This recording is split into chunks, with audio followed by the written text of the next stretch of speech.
After all these years, nothing replaces the sound of a pipe organ. It's just the biggest badass sound. It's like the end of Raiders of the Lost Ark. These ghosts just come out. It just transports you to another place. It transports you to another time. It has so much sonority and so much clarity. There's nearly limitless possibilities. It's not an organ-y sound. Sitting in a room with a theater organ playing is a really amazing experience. The robustness of the sound and the way the whole room would just vibrate, and you could feel it in your body. It's a living, breathing thing. It's like being inside of this gigantic symbiotic organism. You feel the history of movies. You feel the elegance of cinema, and it just gets into your soul.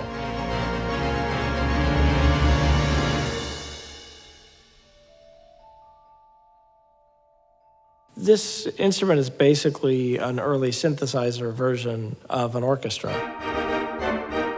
created just to accompany silent film.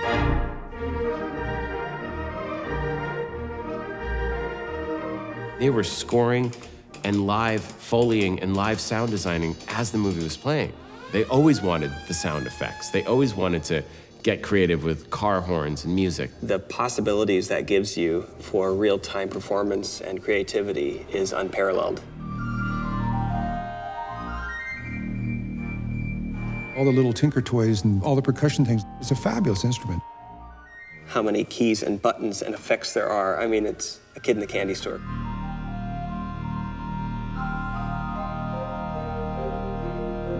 It's always been known as the mother of all other instruments. This one's a real mother.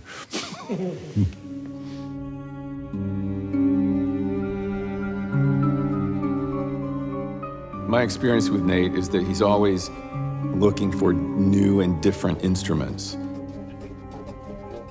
He loves what he does. He loves music. He always took the sound further than any other composer I'd ever met. Often haunting, often beautiful. I've always been really excited about having my own unique sound. I like playing things that people have never heard before in terms of instruments. About 7 years ago, we found out that the 1928 Wurlitzer Theater Organ from Fox was available. Began to think about that as a composer. Here was an instrument to make a whole universe of sounds that maybe hasn't been explored that much. This is the last theater organ from the golden age of the Hollywood studio system. When you see this Wurlitzer, you go, oh my God, the technology. How did they even figure out how to do that? It's a feat of engineering that then is just thrown into the garbage when sound comes in. Warner Brothers and Universal and Paramount threw out their pipe organs back in the mid-1900s. This one remained in one place at Fox Studios. But not only did Fox have the foresight to save this instrument, but Nate bought it. He bought it and just kept it in storage. He said, I want it. I mean, imagine buying something that takes up 7 rooms, knowing you have no place for it, knowing it's gonna take years to put it back together, to restore it. And I had that moment where I thought, this is insane, and I have to do it. Ken is one of a handful of organ builders, organ restorers left in the world, particularly for theater organs of that caliber. Ken spent about 5 years restoring the entire instrument while I built this building for this instrument.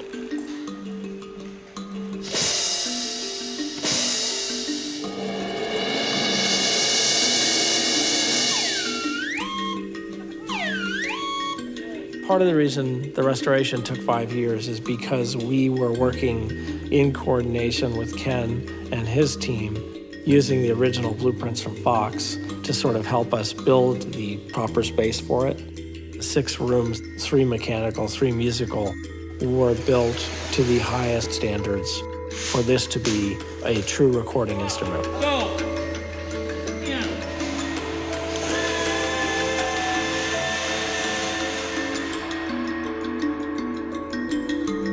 There are 1,366 pipes in this instrument, the smallest being about that big, the largest being 12 feet tall. Underneath every single one of those pipes is a magnet coil, and next to that magnet coil is a little thing called an armature, which is a piece of metal. So right there you've got 1,366 times 3 in terms of components. Then you've got probably another couple thousand more components. Ken went over with his team every single one of those components, cleaned it, fixed it, and if it didn't work, replaced it with something that was original. One of the nice things about this instrument that kept it of use to a studio system is film music and television music. So they didn't need to bring in a 100-piece orchestra. They just needed a pipe organ. It was like a home run delivering the goods.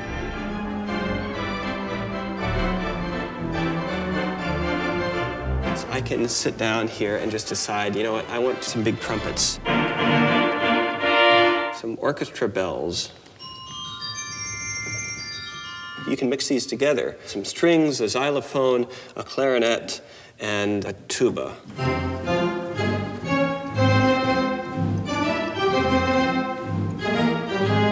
What I love about the organ is the majesty that it brings to some of my favorite scores of all time. This is the organ that performed on Bernard Herrmann's Journey to the Center of the Earth.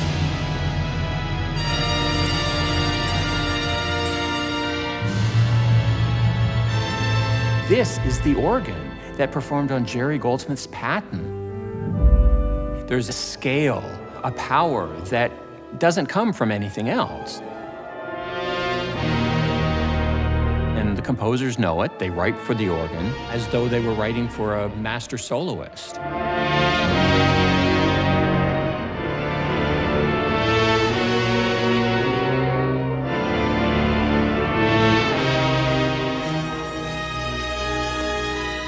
I had this movie about a monsters reunion. I thought, well, yeah, this would be a cool place to use the organ. It has that massive sound where the whole earth shakes. It was used most famously in The Sound of Music.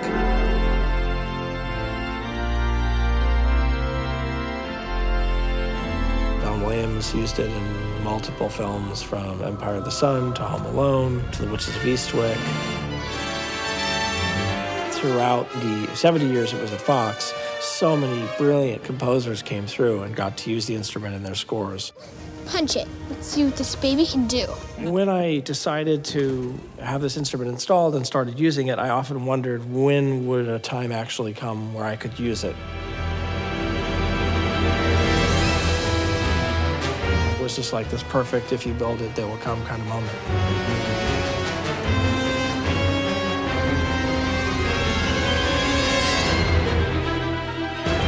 We really wanted to outdo ourselves on House of the Clock and its Walls. We wanted something that was whimsical and fun. And I said to Amblin, we have to have Nate Barr. He's the perfect composer for this. And we knew there was no other instrument we could have scored the movie with. And then around that time, I got a call from Danny Elfman, who was interested in using it in The Grinch. I'm going to steal that. When I was writing the music for The Grinch, there's a scene where he's playing an enormous Dr. Seussian pipe organ. It was just clear that we needed a big sound to make it really feel like he was playing. I was thinking, what church can I go in? And then I heard that you had this organ. It wasn't just an organ, it was the organ. I didn't really know what to expect. I just knew that it was going to be very versatile. I had no idea that you could do the incredible range of sounds. I remember it was really difficult because it was like, that sounds really cool, and then pull out some more stops. It was really like the choice of cool, cooler, coolest.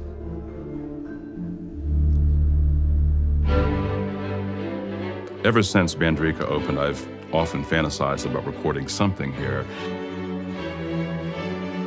Recording at Bandrika gave us access to some amazing instruments, and of course, the Barr-Fox Wurlitzer organ. This organ blends so seamlessly with all of the various tessitura colors and sections of the orchestra. I don't think I've ever seen a scoring stage where instruments are more perfectly melded.